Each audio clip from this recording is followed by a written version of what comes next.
बिस्मिल्लाहिर्रहमानिर्रहीम, अस्सलाम वालेकुम। आपको याद होगा अली बिन गंडापुर जो ही नामजद हुए वज़ीर आला खैबर पख्तूनख्वा के लिए, उस वक्त भी, फिर वज़ीर आला खैबर पख्तूनख्वा बनने के बाद भी अली बिन गंडापुर बारहा ये कह चुके कि जिन लोगों के ख़िलाफ़ जाली मुकदमात हैं, झूठे मुकदमात हैं, इनको ख़त्म किया जाए।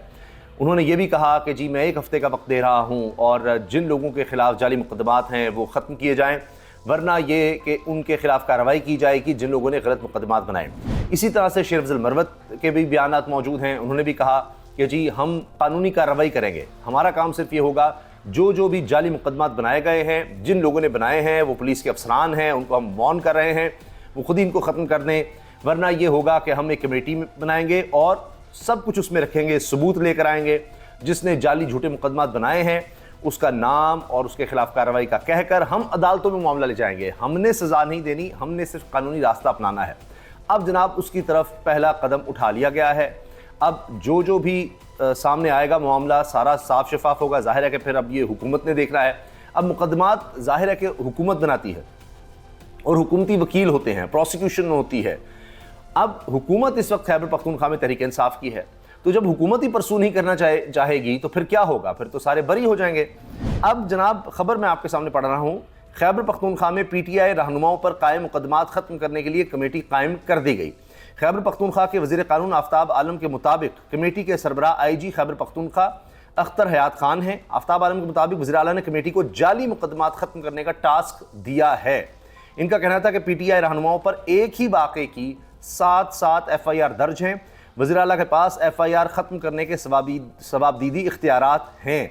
अब इसके साथ जनाब ये बात बार बार कही जाती है, तहरीक इंसाफ की तरफ से शेर अफजल मरवत हों, वो सबसे ज़्यादा इस पर बात करते हैं कि जी तमाम फुटेजेस हैं, जो भी सबूत हैं सामने लाए जाएँ। वो कभी कहते हैं जी ये सारे मुकदमात जो हैं ढकोसला है, जो वाक़यात बनाए गए, ये जो कुछ तहरीक इंसाफ के ख़िलाफ़ किया गया ये प्लान था एक, और इसका फ़ायदा मुखालफिन को पहुँचाया गया, ये PDM वाले इस सारा कुछ कर रहे थे, वो इस तरह की बात करते हैं।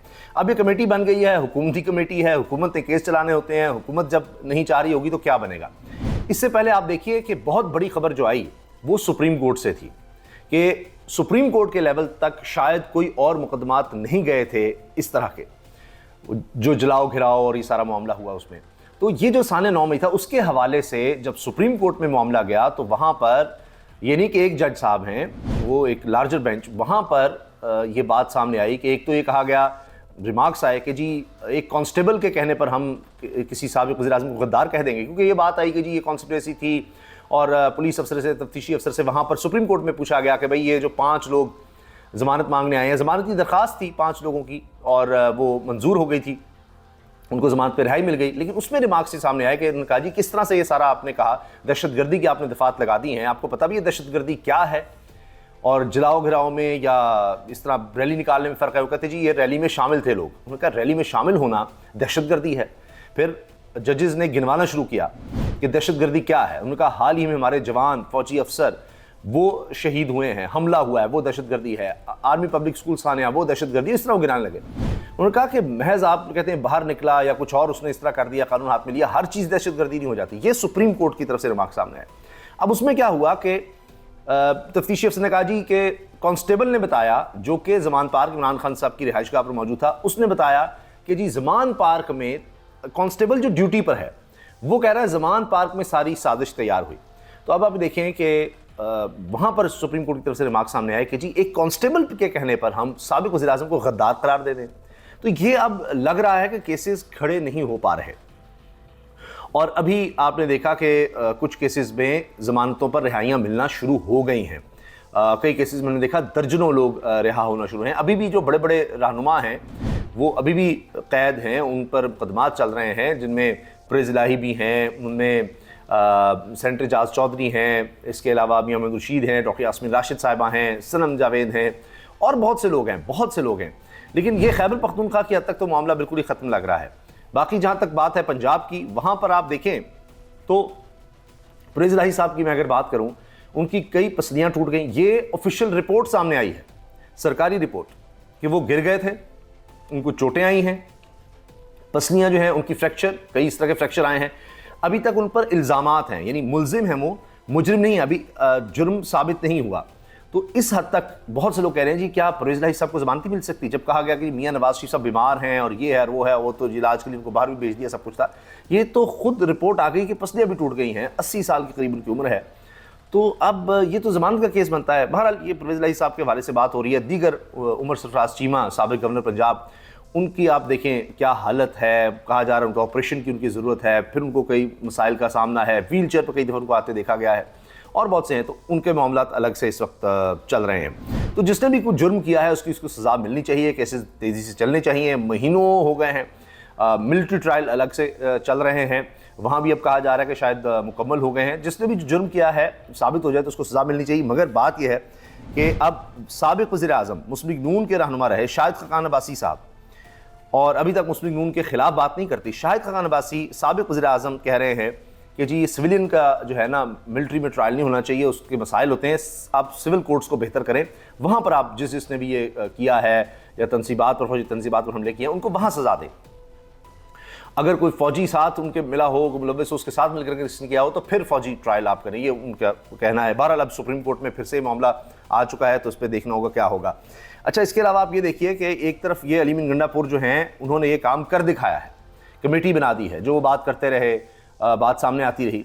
इसके अलावा एक खबर ये भी सामने आई कि सेहत कार्ड आते ही इन्होंने शुरू कर दिया था, दोबारा बहाल कर दिया। विफाक और पंजाब ने सेहत कार्ड ही बंद कर दिया है, तो बिल्कुल एक डिफरेंट अप्रोच नज़र आ रही है।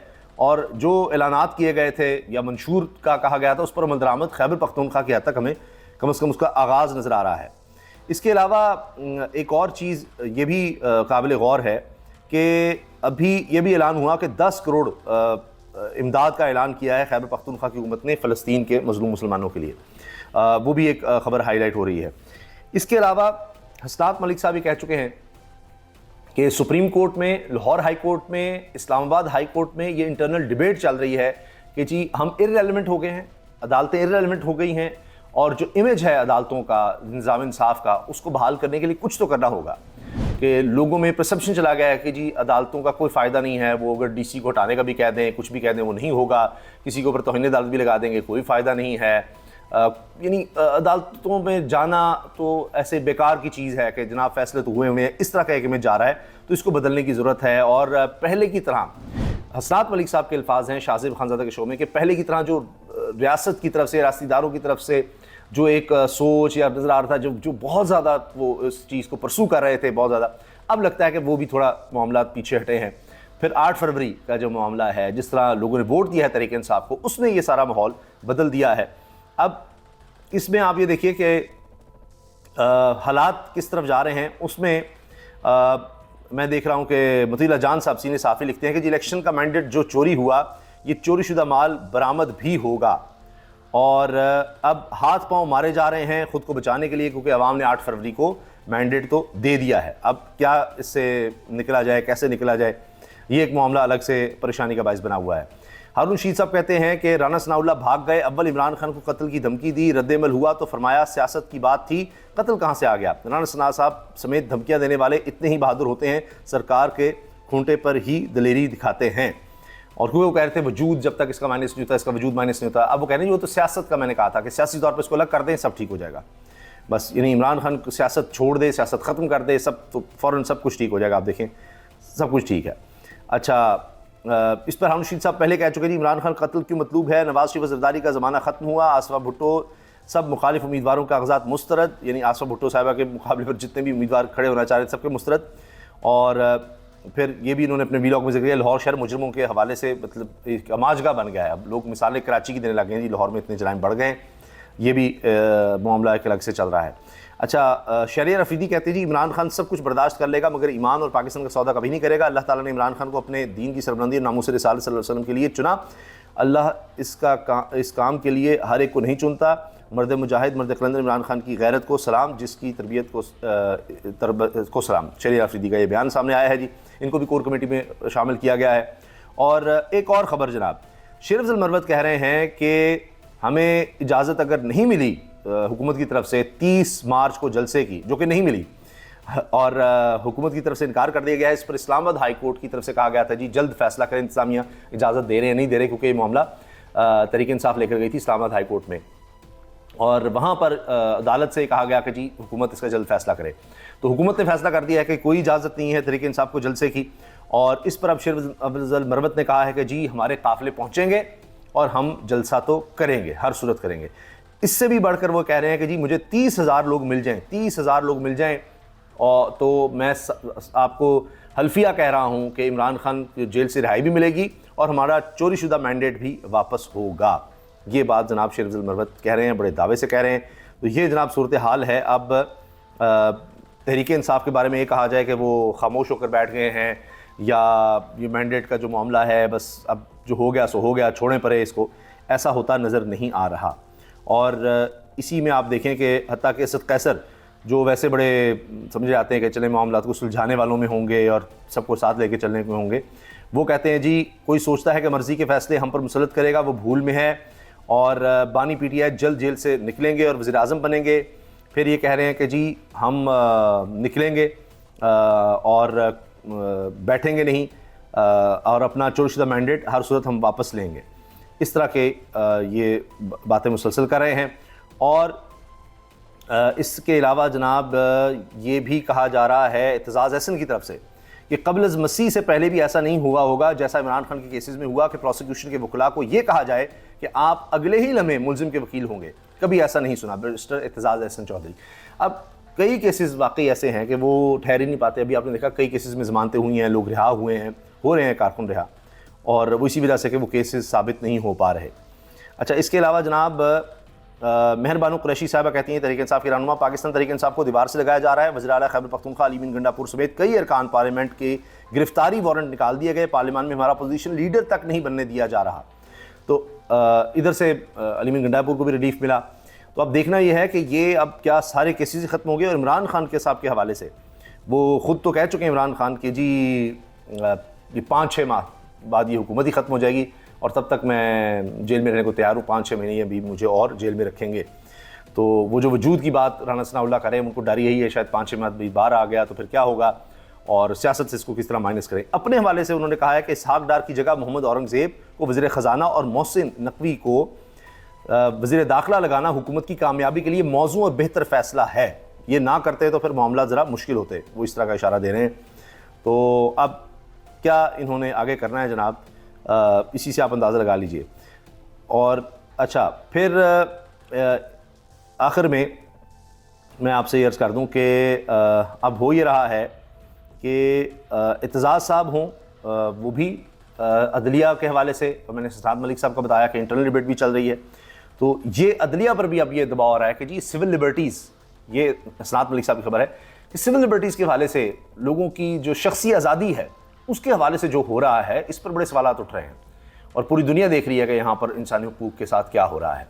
तो उस पर अब अदालत के अंदर से आवाज़ें उठ रही हैं और कहीं फुल कोर्ट हो रहा है, यानी इजलास हो रहा है, सब जजेस बैठ रहे हैं, तो वहाँ पर भी बहस हो रही है कि हम कर क्या रहे हैं, कहीं तो कोई रिलीफ दें।